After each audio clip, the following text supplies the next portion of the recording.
Ashley, I've seen you before. Thanks for being on the Zillow call. You can Andres, call me T. T. All right, that I won't mess up. Cool. All right, so let's just get into it. We're gonna go back through some of the slides from last week, and again, Thursdays are just more open to questions and discussions. So feel free to shoot out any questions that you have, or if you've got input, especially Miles, Michael, you guys want to add any comments you think are valuable here. So we're going through. We've been going through last week and this week on just kind of the process of working with buyers, starting from trying to convert leads into prospects, into clients, and then we're out getting to, got through kind of the rapport building, talked about buyers consultations and the importance of all of that. And now we are, on Monday, we talked about setting up listing alerts and kind of laying out a plan for buyers. Like once you've kind of solidified the relationship, talked about the importance of just making kind of a plan on what the next steps are, and laying out what the search is going to look like, whether you're going to be looking at properties all the time, whether they're, how it's going to go, just so they have an idea and they feel like they are in good, capable hands that have done this a bunch of times before. So we started off with going through some listing alerts, but actually before we do that, does anyone have any questions or comments or anything they want to say about like buyers consultations? That's something that we've really stressed for new agents in basic training, because it helps you a lot. Anybody have any questions there? No questions, but when do we get to practice them? Like the flow? We'll figure. I think I think the best way to do it is just find a couple people, maybe a couple people in this group, find a couple people that want to practice it. And did you get a chance to go on Slack and find some of the recordings? Honestly, I've not, because I've been studying so much.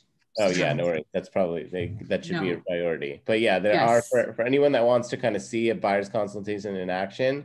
If you go to Slack, I think if there's some under best calls, there's agents that have recorded their buyer's consultations, and you can watch videos of that there. Michael or Miles, you guys want to say anything about buyer's consultation? How do you work it? Like when you got a new client and you've kind of established a relationship and you're starting to walk them through the process. Like, what's your approach for kind of laying out the whole thing? As far as like going through the buyer's consultation, definitely using high note, and within the high note, it'll be like the buyer's consultation, and then just a bunch of information just pertaining to whatever buyers need, information that they'll need moving forward, and sending that to them, ideally before you guys physically do the buyer's consultation, and then use that and kind of go through explaining how everything works and what it looks like. What about you, Miles? Yeah, I still need to get better with the high note. I'm not going to lie. I'm still not that tapped into that program, but in terms of the buyer's consultation, it really helps with answering a lot of questions up front that a lot of first-time home buyers will have. If they're repetitive or they're, a past homeowner, investor, et cetera, a lot of this will be repeat, but it's still good to do. But it's definitely perfect for the first-time home buyers, because all these questions will come up later. Yeah, and that's a good point, is that like you're not always going to be doing buyer's consultations, especially if someone's bought a home before or just where they're at in the process. Like, Miles and Michael, how often are you doing like just formal, like full-blown consultations with your clients these days? You can go ahead first, Michael. I was gonna say it depends on which level, I guess, or stage that they're at. But even if it's not like the full on, just going through the quick kind of update refresher and share anything new as far as like updating about the market is good. But it's not every single time that you have to go fully into detail and properly explain this. Yeah, and I mean, I'll be totally honest, and I've said this before. Like, I haven't done a proper buyer's consultation in a really long time, just because it doesn't necessarily like fit in with my style. But you give them that information, but you also, the way I kind of explain it is like I pass on information and I say like, hey, if you want a full breakdown on the whole process, like we can go through it from start to finish.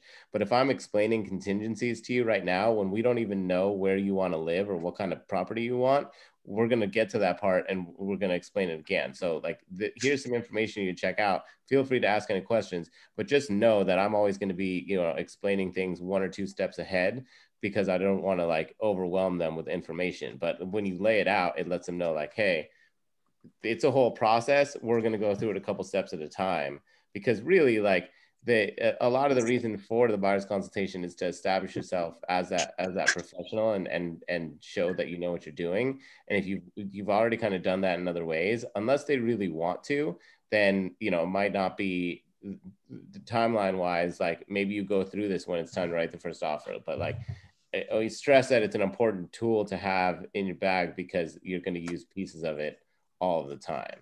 So I gotta let a couple people in.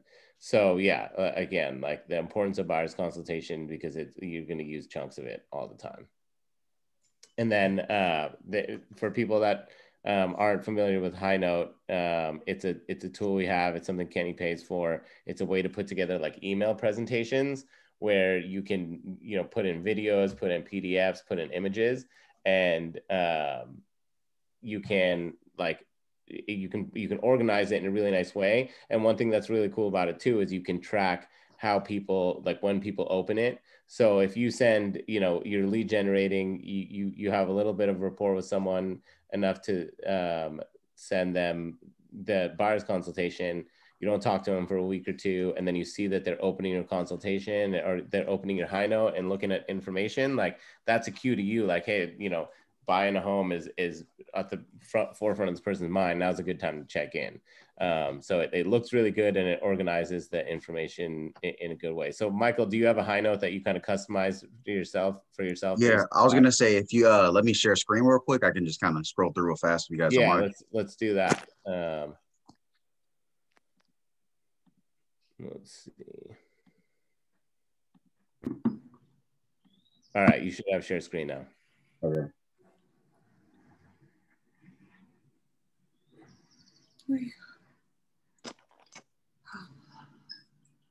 All right, can you guys see?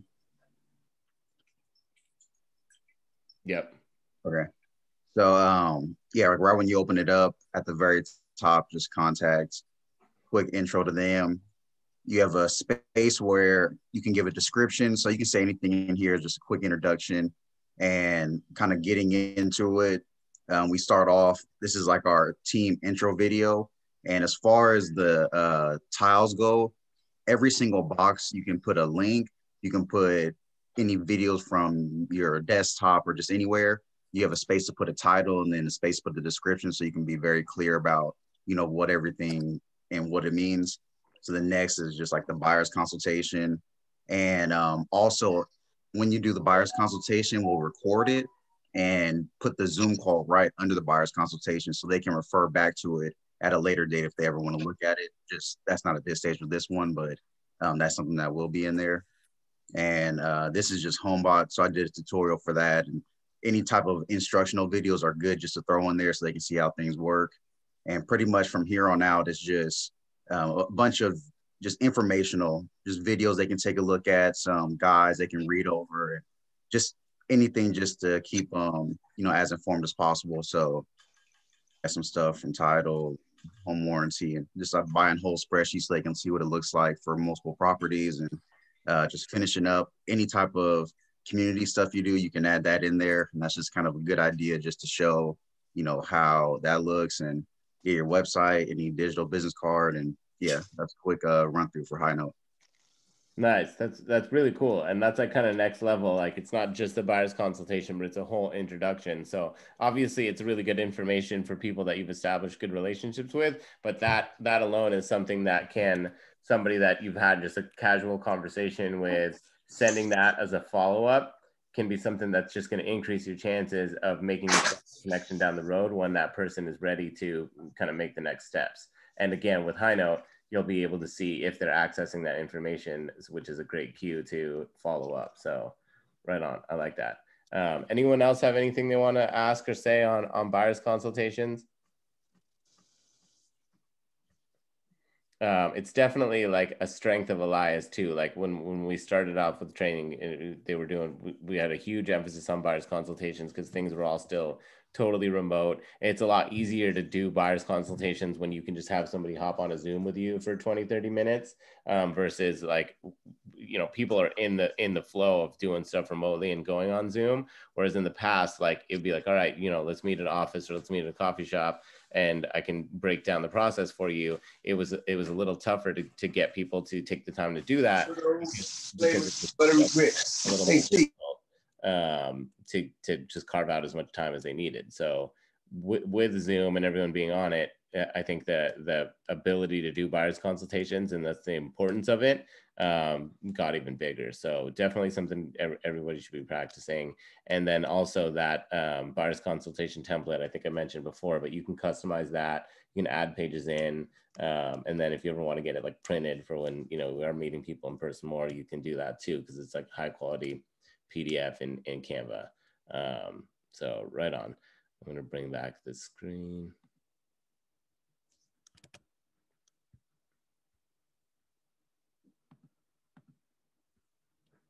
So we also talked about setting up listing alerts. That's not in these slides because that was from the week before, but with Real Scout, who's like just gotten on the team? Maybe you haven't really started working with any clients yet, but are you using Real Scout? Are you setting anyone up on it? Have you kind of poked around? Ashley, Amy, have you guys gotten on Real Scout yet? No, I haven't. I'm kind of new to everything that you're talking about. That's okay, cool. Yeah, no worries. You just joined too, right? Like literally just joined. I just joined, and I'm also a new agent. I also passed my test last June 3rd. I just because of COVID, I chickened out of leaving my teaching job for a bit, but now I moved up here, so I decided now or never. Nice. Well, yeah, I mean, it's definitely, it's not an easy thing to kind of make the leap and get into real estate full time. So, I mean, you're in the same boat that a lot of people have been in, where it's definitely a transition. And for some people, it's a long transition. Sometimes it's short, but it's as long as you do it right, it makes sense to not just completely jump over. So, and it's a lot to take in the beginning with, there's so many things from what you need to learn to all the different tools and just how to do this job. There's so much to take in that it's kind of hard to, figure out what you want to spend your time on and prioritize. So, but I definitely recommend getting into Real Scout. Molly can set you up with a login if you don't have it already, because with a lot of this stuff, it's so hard because there's so many ways you can spend your time as a new agent. I like to tell people, like, focus on the things that on getting set up and getting familiar with the tools that you'll need once you do have that first real client. So like if you're already have kind of explored Real Scout and experimented a little bit, then when you do have a real person to set up listing alerts on, you've already kind of gotten the basics down. So you're not learning, you've already practiced and you're not learning when you actually have a real client that you're setting up on. Right. Any other new agents? Raymond, Sasha, have you guys gotten in Real Scout? Ronnie, anyone? I used to use it before, but I think I have clients that's very specific needs that I would work with, that every time I would set them up on Real Scout, they would always complain that, sometimes there's property that would creep in and they just don't want to go through that. So now, like recently, since I don't really have that much people actively looking, that I literally just go to MLS and hone into what specifically they're looking for. But I feel like once we start to get busier, it's good to definitely get on Real Scout, because we can't really go through MLS and search for, let's just say, 10 people that we're helping. Totally. Yeah. And that's a good point. Is like what you're doing now and kind of hand picking the listings like that. That's a great, like, you know, you're able to service those clients at a high level, but everything you do in this business, you want to be scalable. So like your system for sending clients listings when you have one client should also work for when you have 10 or 20 or 30 clients. And what you're doing now, and I get people are specific, but what's cool is there's kind of tools, there's functionality built into these tools for situations like that. So in Real Scout in particular, like you would set up a search, like the same search that you're kind of doing in the MLS, and rather than set it up to send them, you know, daily notifications or whatever, or immediate notifications, you would set it to hand picked. And then whenever something came up that met, you know, the basic criteria that you set out, it would send it to you first for approval. And then if you, once you've looked at it, if you think it'll work for the client, then you can approve it and then it'll send it to the client. So that way you're automating part of the process. Like you know, you can't, if they're really specific, a computer's not going to be able to do everything, but you can automate part of the process so that you're just being a little more efficient. And you're not gonna, you know, a day's not gonna go by where you miss the MLS for a couple of days and then you potentially miss some listings. So that's what's cool about Real Scout is that you can kind of customize the search and for different client situations. Cool. All right. So any questions about like setting up listing alerts and the criteria you used? Last week I was talking a lot about opening it up, or on Monday I was talking a lot about opening it up so you're not too specific, and I always talk about like casting a wider net in the beginning and you can narrow it down, but basically just not setting the criteria so tight that something potentially that would work for clients like misses out. Like if they, you know, really want a 4-bedroom but could maybe make a large 3-bedroom work, you know, not making it so in the search it's a minimum of 4-bedroom. Maybe you do a minimum based on square footage instead, because if there's, you know, if it's 1,800 square foot 3-bedroom, chances are in that 1,800 square feet, there might be some extra space they can use that will fit the need for why they wanted that 4th bedroom. So just expanding it out so you don't totally like miss anything that might work, and obviously letting them know like, hey, if you see a bunch of stuff on here that you're getting all these alerts for houses that you definitely aren't going to want, then let's adjust it. But I always preface it with, I'd rather you get a few too many homes than make the criteria so tight that something that potentially could work doesn't get picked up. Any questions on that, on just setting up alerts in general, or like when you would set up alerts or how you use alerts? All right.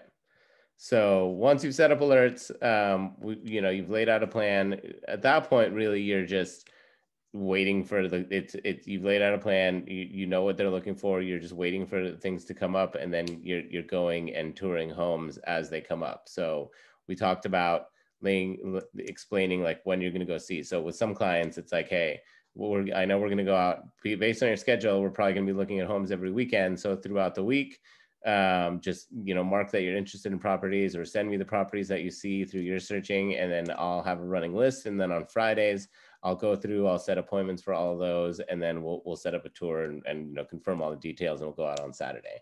I also talked about, especially in this market, when a client sends you a property, even if like, you know, okay, we're going to go look at properties on Saturday, it's Tuesday, and your client sends you a property, get in the habit of taking a quick look at the remarks for that property, because the market's moving so fast that maybe that property they want to see this Saturday came out on the market last Friday and they're taking offers on Thursday. So, you know, at the very least, you're going to be able to tell that client, like, that one you just sent is actually taking offers on Thursday. Is there any chance we can go look at it sooner? Because what you don't want to happen, especially early on with a client, is they're sending you these properties and then you go to set up the tour and 3 of them have already gone pending. That's not going to do a whole lot for their confidence in you. So get in the habit, as they're sending you properties, however they're doing it, of checking on, you know, when the offer date is, or just, you know, taking a quick look to see if there's anything funky. Maybe it's tenant occupied and there's no showings at all and you have to write an offer first. Like relaying that information back to them as they send you properties will just, you know, help establish yourself as, you know, a resource of information for them in this process. we talked about like the actual setting up of tours, like that is obviously like an art in itself and is a little bit tricky, but anybody have questions on that? I know if you haven't really like done it and you're really brand new, like you don't even know what questions you might have, but you know, anyone that hasn't set up any tours have any like just general questions about what it takes to set up a property tour? I add one thing real quick for about the PED side. Sure. Have you used, excuse me, have you used Easy PD? No, I've never heard of Easy PD. Okay, so it's like this new, I believe it's from like Car, but Easy PD, you can fill out the PED form and it's like, it streamlines it where you just put in the information, it sends it out to you, the client, and directly to the listing agent right after, and just makes the process like super fast and easy. So if you guys just look up Easy PD, PEAD, I'll put it in the chat box, but yeah, something to add, just kind of speed things up. Okay, nice. Yeah, that's good. And then there was also Glide, which sounds pretty similar, where it has some of the information for you, and you connect to DocuSign, and it's a software platform that we for who knows how much longer get for free through CAR. But like, there's some drama with Glide right now because Compass bought Glide, and CAR like didn't approve of the process, so we might be losing Glide. So finding another streamlined way to send PEDs is going to be important, and hopefully they're going to go away like soon. I've heard that they're potentially talking about ways to just, you know, get rid of that form. Like early, you know, a year ago, like when this whole COVID thing was like a lot more terrifying and there's like liability and like all that, the PEDs kind of made sense, but it's getting to the point where it's just like a formality almost. So hopefully they get rid of it. For all the new agents on here that are just getting started, are you familiar with what the PED is?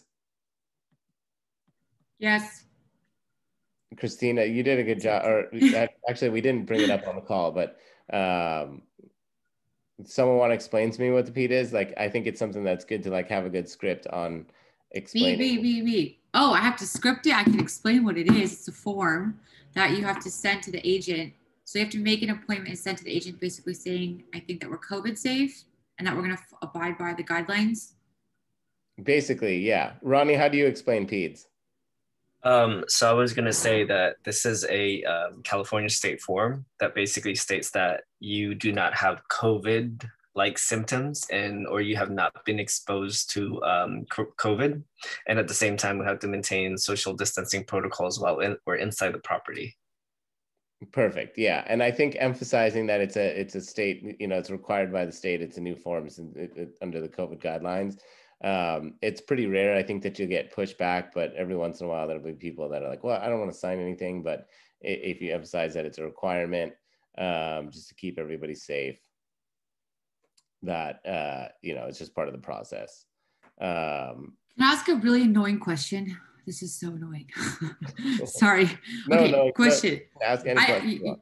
Okay, so like, let's say you have a client, they want to go see 6 properties, right? And you're going on the MLS and you're making all the appointments. Everything is, you know, smooth. So you have a 10, you have 11, you have a 12, you have a 1, but then all of a sudden, of the last 2 properties, they have nothing available. Like when I shadowed Christina Pineda, we walked into a property where the agent's like, yeah, we're booked for the next 3 days. And then it's probably just going to sell. So what do you do? Like, what do you tell your client? Like, I'm sorry, there's no appointments.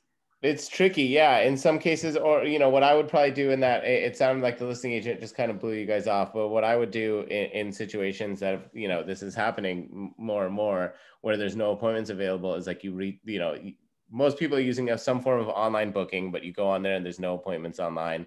You just reach out to the agent and say like, hey, is there any slots where I might be able to squeeze in?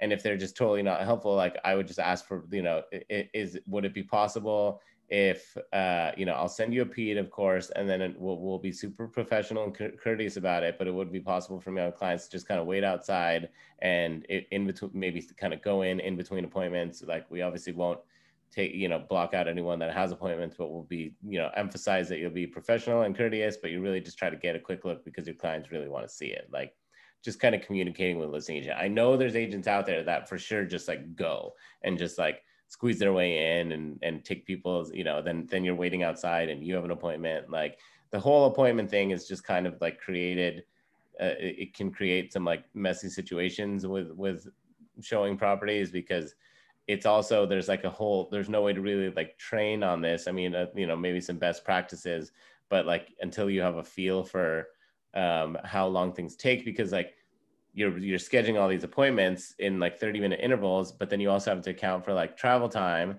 So sometimes like you'll get, you'll either start to run behind and it's like, all right, like it's 10:55 and I have an 11 o'clock appointment at a property 15 minutes away. And so it can just like screw up the whole thing. So there's definitely like an art to it. But to kind of go back to your question, if there's just no appointments at all, just reaching out to a listing agent and just seeing what your options are is really all you can do.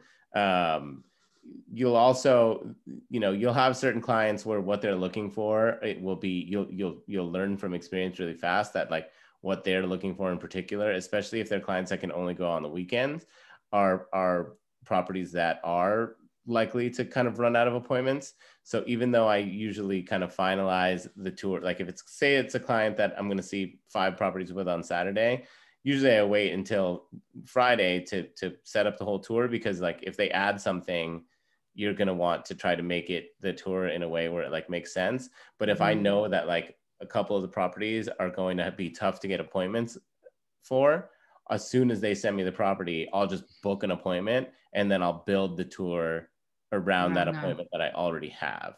Or if it gets to Friday and I can set it up and maybe there's other appointments. But for those properties that are going to be really hot, like I had a listing in Walnut Creek where we had 30-minute showing windows. We were only showing it for 3 days because the seller still lived there. We had 30-minute windows from 8 a.m. to 7 p.m. And by Saturday it was Friday, Saturday, Sunday. And by Saturday afternoon, there was like almost nothing left. And people were calling me kind of with that same, can we just wait outside? Or can you call me if anyone cancels?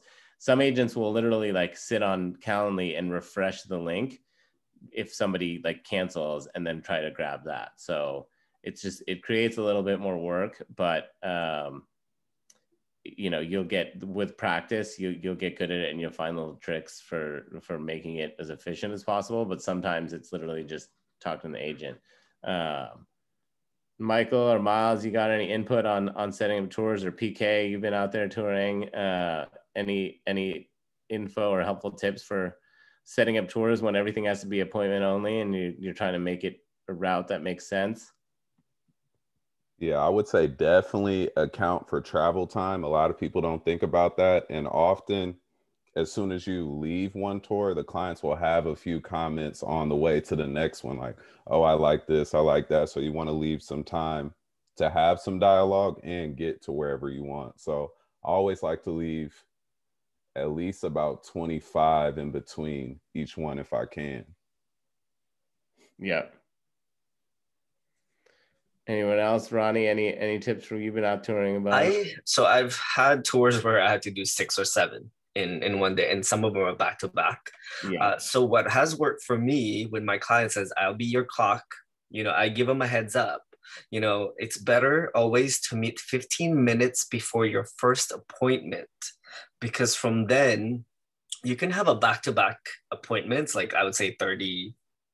Honestly, I've done 30 minutes and I'm like, and that's in the East Bay, and that's accounting the time that I have to travel. Obviously, I look at what makes sense to start first and end where.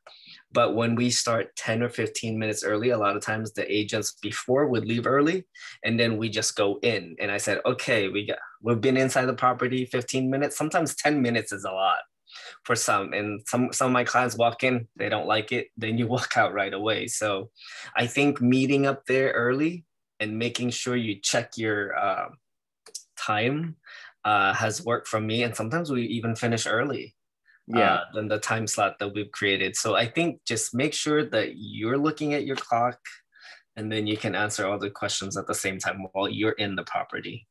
Yeah, that's a great tip. And what I really like there is like setting the expectation with the client. Like if you're going to see 6 or 7 properties and you're going to be on an appointment schedule, um, it's best to tell your clients up front, like, hey, we have all these appointments we got to stick to. So, being aware of the time and moving things along, because if you don't set that expectation and then they feel like you're rushing them, like, oh, I have to write a non-contingent offer that on this house that I'm going to see for 10 minutes. Like you want to set that expectation. And then also too, like, all right, well, we don't like, be aware of where you're at in the time.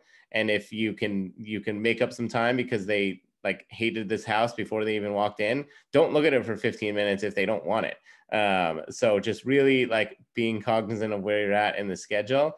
And also what Ronnie said, like always showing up early and starting, chances are the appointment before you, they're not there anymore. So like if you can start right, if they're walking into the first property, even 5 minutes before, you'd always rather be running a little bit of ahead than lagging.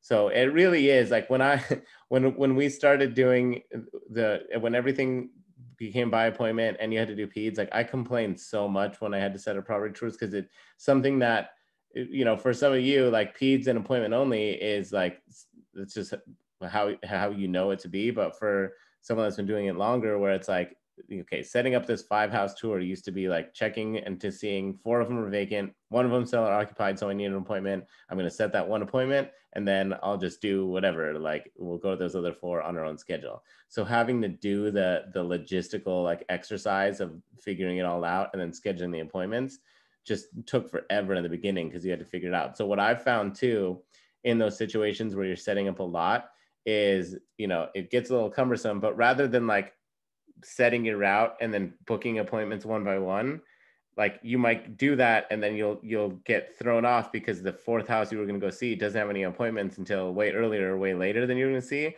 So I'll like bring up the appointments, look at the availability of all before I start scheduling them. Otherwise you're going to be rescheduling appointments like 3 times. So like figure out your ideal route, check the availability to make sure it's going to work, and then start scheduling appointments. And if you do that and you check the availability and it's like, okay, this house we wanted to go to in the middle only has appointments before earlier, now you're going to make that house first and you're going to rearrange your route and then make the appointments accordingly.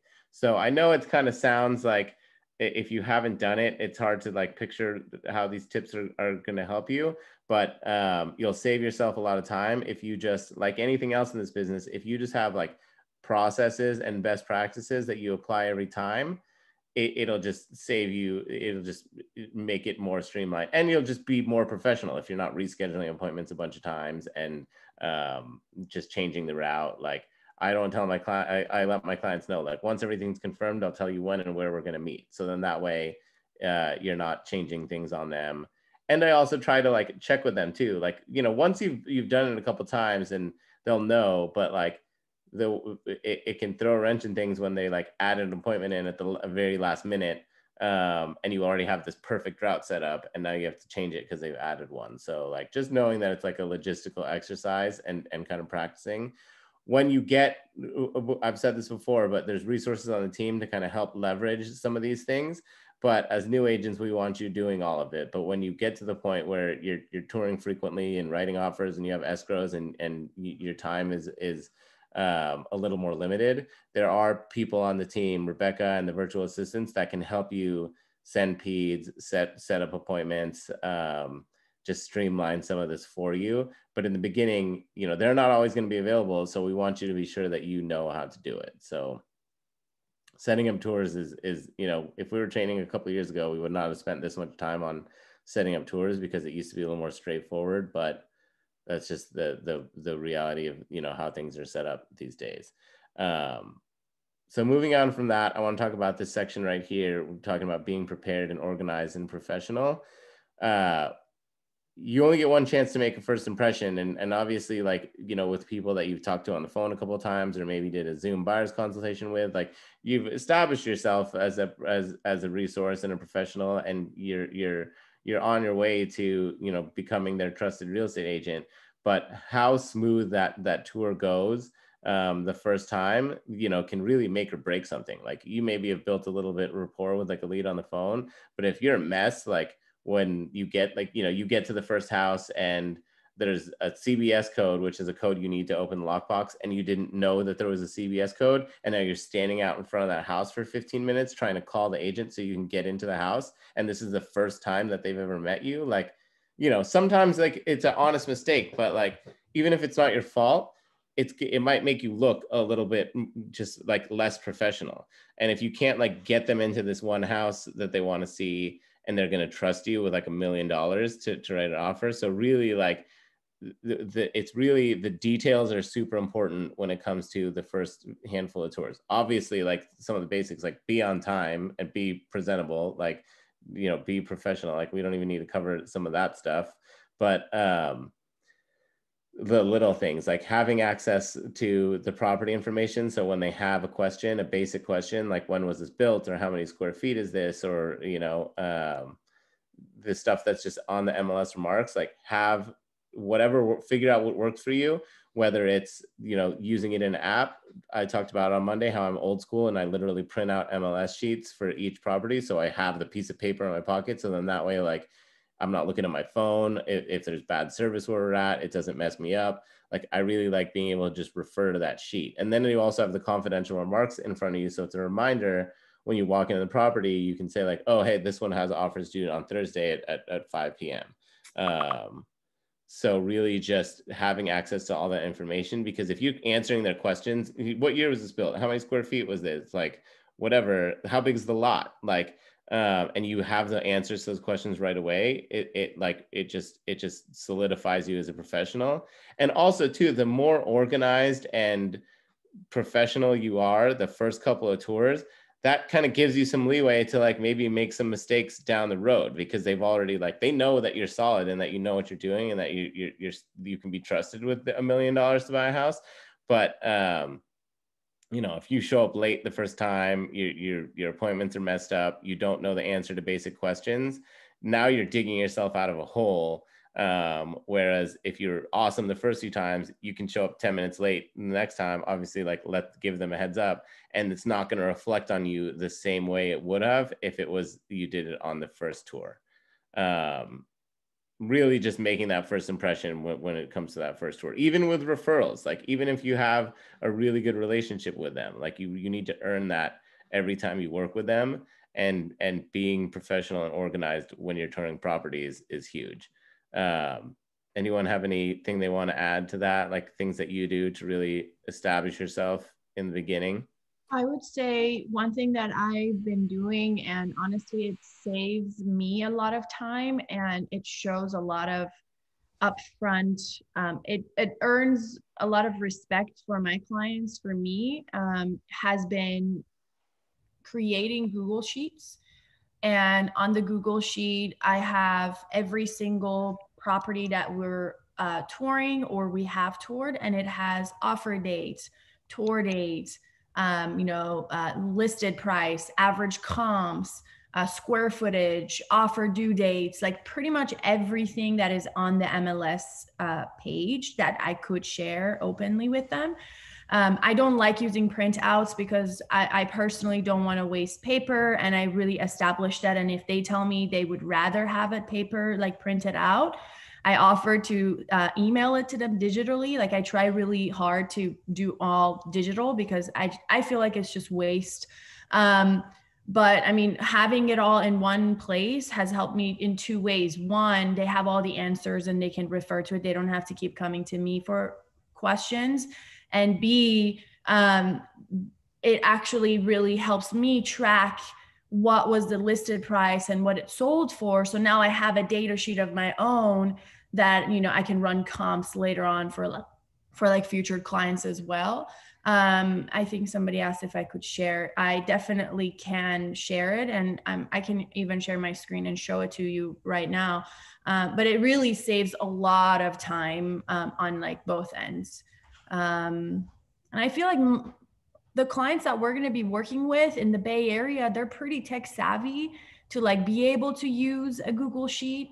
So, I mean, unless you're working with somebody older that really is traditional, then I would respect that. And I wouldn't really push technology on them, but, leverage technology because it really does help us stay organized. And I can also see what they're doing, because if they pop in to just like, you know, look at something, then I see them, I can see the last activities on it. So it kind of gives you a little bit more data on what they're doing on the page as well.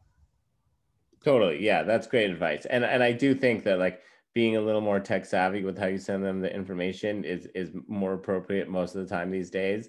And like I said, it is kind of old school of me to print out the sheets, but just that's what works for me and keeps me the most organized. And then I don't get distracted. Like if I mean, you know, it's our attention spans are so short, and sometimes I'll like look up my phone to like answer a question, and then you get some notification and then it messes up your train of thought. So for me, just having the sheets on paper work, but I do think that like utilizing technology, I mean, you'll see agents out there touring with iPads where they've have all that information that they can pull up. There's a lot of people that do that.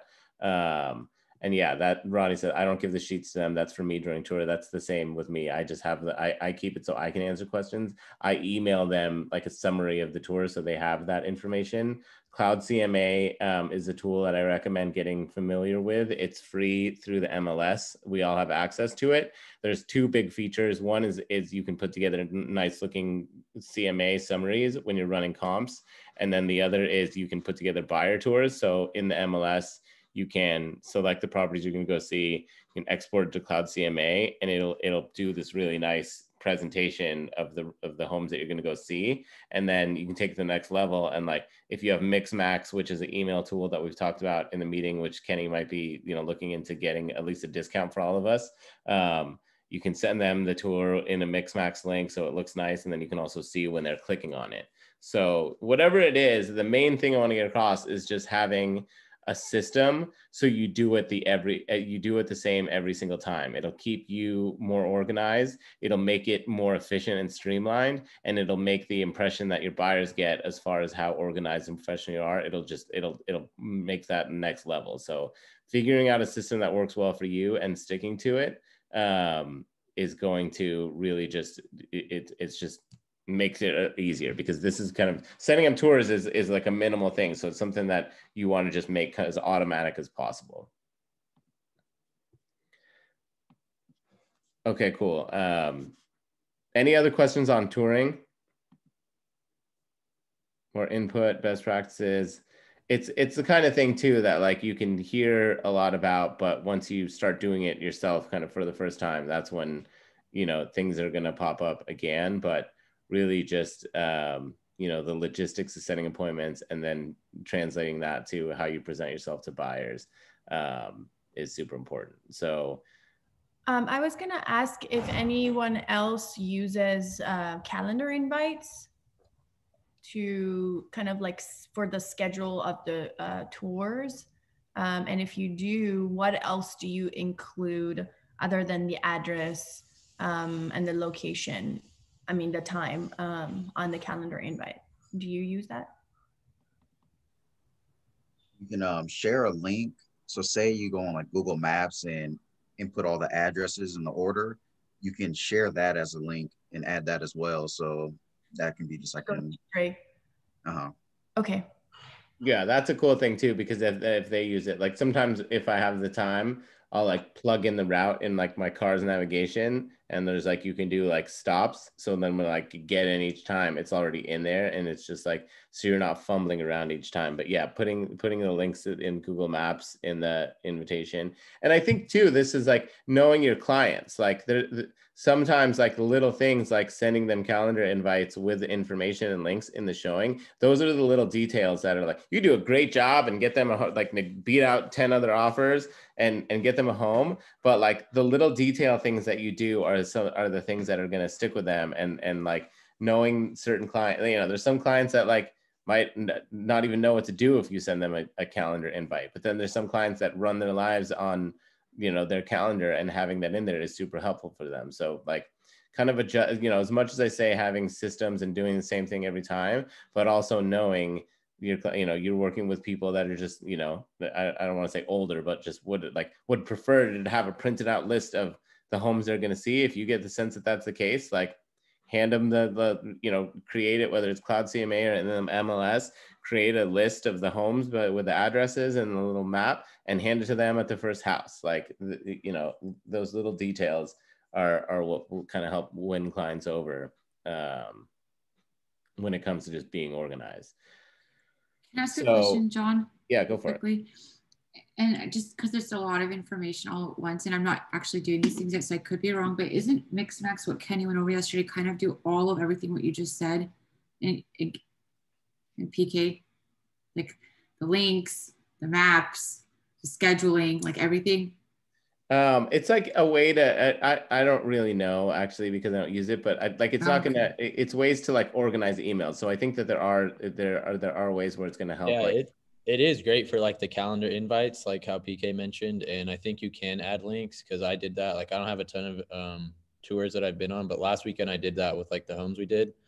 And then another thing I just wanted to add that I learned from like Dewey and Mauricio was to always bring like a tape measure and a flashlight. And then that's been really helpful. Just like when I went last week to go show my buyers like stuff, he was like, "Oh, do you have a tape measure?" And I was like, "I do." Like, so we were just measuring out some stuff. And then I just try to like point out things that I don't like in the house too. That way I feel like it earned me a little bit of trust. I'm not just trying to sell him whatever house we walk into. I'm like, "Oh, this kind of slopes. Are you noticing this?" And he was like, "Oh yeah, I do notice that." And so I think that was kind of helping me like earn trust. But the tape measure and flashlight are cool. Like Mauricio was telling me, like, he's like, I get in the crawl space, flash my flashlight around. So yeah, that's like the OG tip, the tape measure and flashlight. And it's, again, like the little things, like you might do something amazing for them. They're going to remember that you had a tape measure when they wanted to see how long this wall was in the living room. Like, those are the things that it's like, really just set yourself aside as a professional. So good. What else do we need? I'm gonna buy them on Amazon right now, put it in my car. Don't buy a tape measure. I saw Eric King has this, and Dewey was making fun of me because I have an old tape measure because he has this really cool one on Amazon that's like a laser. And so that'll make you look like super. Yeah, for sure. I have one of those too. And that's like, they're easier to use. Like, so they don't always work too. And they don't really work like if it's super sunny, like outside. So like having a nice tape measure and the laser thing is definitely like next level. And just keep it in your car so you always have it. Like, but yeah, super, super helpful info. So, all right, we got, I have to cut it a little bit short today, but we have about 15 minutes left. So kind of moving on from tours, I want to talk about like what happens when you find homes you like. And I want to talk a little bit about building rapport with the listing agent. That starts literally as soon as you are showing the home. Like, think of it, whether your clients like it or not, anytime you communicate with a listing agent, like, you're establishing yourself as somebody that they want to work with. So like, even just like having to reschedule your tour 3 times, like that's going to, if an agency, it might be a little nitpicky thing, but like, if I saw that an agent had to reschedule a tour a bunch of times and then there was 2 offers that were the same and I didn't know anything about either agent other than this other one, like messed up the tour a couple of times, that's going to tip the scale in the other agent's favor. Or like calling and asking questions, just like, being like as communicative as possible throughout the process. As soon as you show homes, like get the PID in on time, like do all the basic stuff well. And then as soon as you know that your client, even if there's an offer date, and this is more important than ever in this crazy market, if you leave a property and your client is pretty sure that they want to write an offer, even if okay, there's an offer date next Friday and it says no preemptives in MLS, reach out to that listing agent, whether it's call or text or both or email, reach out to that listing agent and just, "Hey, I just showed your property at 123 Main Street. It's a great listing. You did a great job presenting it. My client's pretty interested. I'm pretty certain we're going to write on Friday. I just wanted to introduce myself. And if you could keep me in the loop just in case anything comes up." Like that really kind of goes a long way, because you want them to recognize your name. You want to talk to them. And even though you're just having a casual conversation, like if you're doing it in a friendly way and you sound professional, you're already like establishing yourself as somebody that they might want to work with. And then when you go to write an offer, like reaching out, calling with any questions. And sometimes it's a hassle these days. And I'll even say like, this call is kind of pointless these days because I'm sure you're getting 10 offers, but I just want to know if there's anything else that we should know. I'm finalizing the offer with my clients in a minute. I just want to give them the best chance. Like I see the instructions in the MLS, but is there anything else that we should know, when it comes to submitting an offer on this property? Like just, texting them when the offer goes in, just really kind of like, you'd rather over communicate with a listing agent than just like be someone that they don't even associate a name with, because then if your offer's at the top and there's two and there's one person that they haven't talked to throughout this whole process, and then there's one person that has been reaching out and been constantly in communication with them, more often than not they're going to try to tip the scale, so they're working with you because they already know, like, I've had conversations with this person, they're pleasant, they sound professional, I know people that they work with and they're good agents. So rather than try to just like make it work with all these offers, like if I can get what I want out of the agent who I've already started to build a relationship with, it's just going to improve your chances of getting offers. And it's hard to explain, but like I can't stress that enough. And I think if you've been on some of the team meetings, I think last week and this week and last week we talked about it a lot.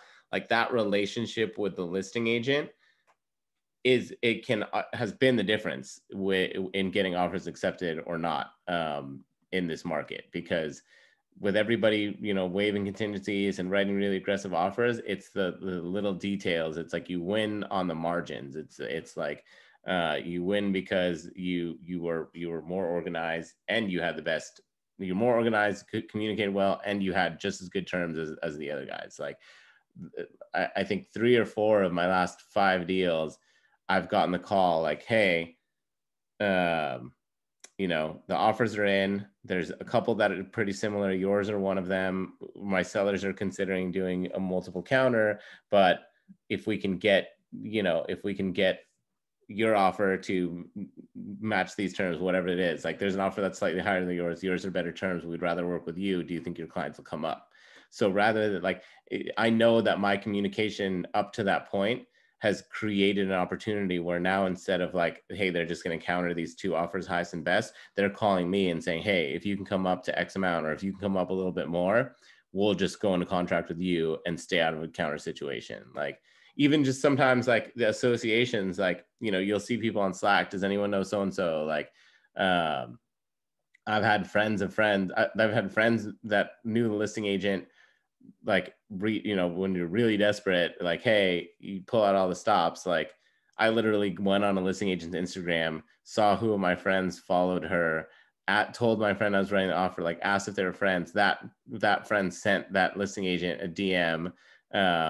We went through a whole round of counter offers, and the listing agent called me and was like, well, you're still tied with another offer on the top, but I got a message from so-and-so that said you're a good agent. And so I figured I'd call you first and give you a chance to break the tie. Like it sounds crazy, but it's those little efforts when it comes to communicating really make a difference right now. Miles or Michael or anyone, PK, you have anything you want to add when it comes to building rapport with the listing agent? Yeah, I would just say, ultimately it just comes down to communicating, having those conversations, being clear on what questions, will be coming up, and having all that squared away. And just be a good person. Like outside of that, I feel like it's pretty safe to say straightforward, just kind of those little details, focusing on that. Right on. How about you, Ronnie? I think you were talking about this in the last meeting. You really worked the listing agent. I think you got a preemptive offer accepted, right? We did. So it's interesting because I used Kenny's I think it was a letter to the listing agent.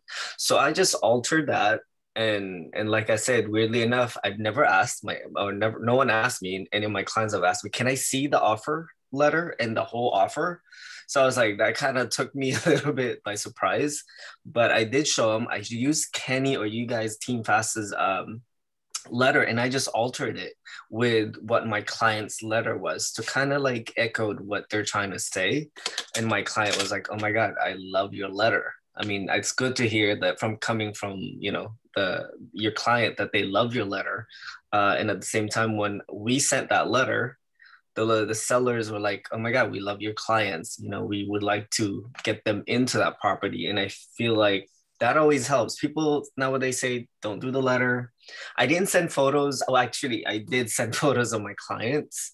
I know it's been a huge discussion because of equal housing opportunity, that not to send clients photos or not to send letter. But I think I still send them out because I think it helps kind of like describe who my clients are, and how, especially if they love the property, and it's always good to convey that to the seller, that this house is perfect for them and they really love it and they appreciate, if it's an old house, like we just say, we appreciate how they took care of their home, and all that stuff. So just adding the emotional part of it, I think always helps than just sending, hey, this is my offer, these are the terms. I feel like it's just kind of boring. Yeah, absolutely. You want to add more like depth to the offer, because everybody's, you want to do everything you can to stand out. So as much as you can layer on there to make your offer stand out, will help, in the end. Ultimately, if there's an offer that's way higher in price and better in terms with you, those things won't make a difference. But what I always tell my clients is all the little things that we do, whether it's not, typically it's sellers buy the home warranty. In super competitive situations, it's becoming very common where buyers are not asking the seller to buy a home warranty. All the little things we do, waiving appraisals, I mean, that's not a little thing, but all these things that we do extra, the communication and the details, those are things that come into play if we're really close. If we're $100,000 below the next highest offer, and we have an appraisal contingency and they don't, that you could be the listing agent's best friend and it doesn't matter, because they're going to take the best offer for the clients. But the little things that we do are the things that you do to, in the pretty frequent situations where there's offers that are all kind of bunched up, or maybe there's a good thing about this one, but this is better about this one. It's the more little details you have that stand out are going to increase your chances that you're the one that gets the phone call to try to make it work, rather than just a blanket multiple counter situation.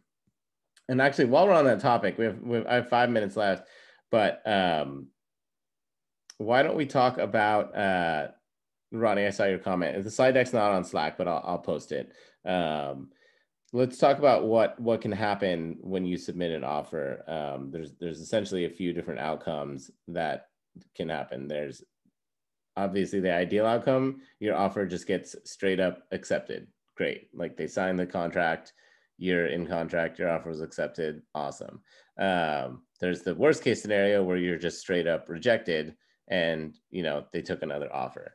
And then there's the further negotiations and the counters, which you hear a lot about. So I think since we have some new agents on here, just kind of explaining how that typically works. So there's essentially two kinds of counters. There's the seller counter offer and the seller multiple counter offer. And there's forms that go along with them. So the RPA is like a contract in itself. Like if they sign the RPA with no modifications, that's a contract. If they sign the RPA and send it along with a seller counter offer, they're just countering your buyer individually.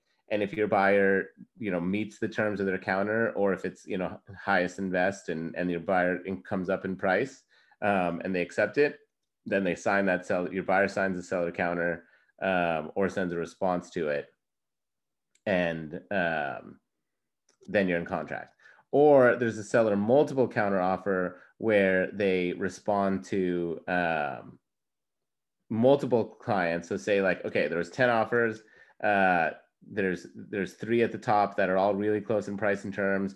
We're going to do a multiple counter. So a couple things that are important to remember about multiple counters is the seller's not obligated to give you a chance to respond. Like they could send out a multiple counter to 3 different people. If one person responds right away and says like, hey, we'll raise our offer by 50,000 and waive all our contingencies that we didn't have before, the seller could just take that multiple counter. So time is kind of of the essence when you're in a multiple counter situation. There are other buyers that might not do anything. There are buyers that might be, hoping they're going to counter and they're going to come way up. In that situation, it really just depends on, where you're at with your original terms and what kind of room your buyers have. So it really just depends. So like you always want to be in a situation, you always want to try to put yourself in a situation where you're just getting countered, just you, and not a multiple counter, because if in a multiple counter, like who knows what these other people are going to do. There's been multiple counter situations where, you know, hey, we're countering the top 3 offers. We know our offer was really strong. Like they're just trying to squeeze us. We're at a risk of these other people coming higher, but we're just going to keep our offer the same. You could still get it. Like just because you don't change it doesn't necessarily mean that you're not going to be the best. So it's hard to talk about like the different outcomes in a multiple counter because it's really case by case. But I just wanted to kind of talk about big picture, what potentially could happen with once you submit an offer, because we're talking about, you know, getting countered and multiple counters. So I want to kind of just clarify, like for the newer agents, does that make sense? Like what the possible outcomes are? Do you have any questions on, you know, how it goes from there? You'll be stressed out after you send your offer. I kind of understand, but I'm sure that with stress, I'm going to forget maybe a lot of things. Yeah. And that's the thing with a lot of this stuff is like, there's so much information that we're throwing at you. Until you're doing it for real, and even just talking about setting up property tours, like until you're doing it for real, some of the stuff isn't really going to make sense. So it's like, you know, we want to give you just some basic information, but obviously, you know, when you do get your first counter, when you do write your first offer, we have plenty of resources, you know, to support you then. But I think just kind of knowing the basics is important. So, all right, so that's it. Thank you so much. I'm learning so much. Okay, awesome. Yeah, I hope so. Like, I just, sometimes I feel like I'm just blabbing on. So I hope that people are getting value out of this. And I know we kind of jumped around a little bit today, and we'll definitely get into some of the stuff in more detail when it comes to submitting offers. And in the next couple of weeks too, we're going to actually dig into the paperwork.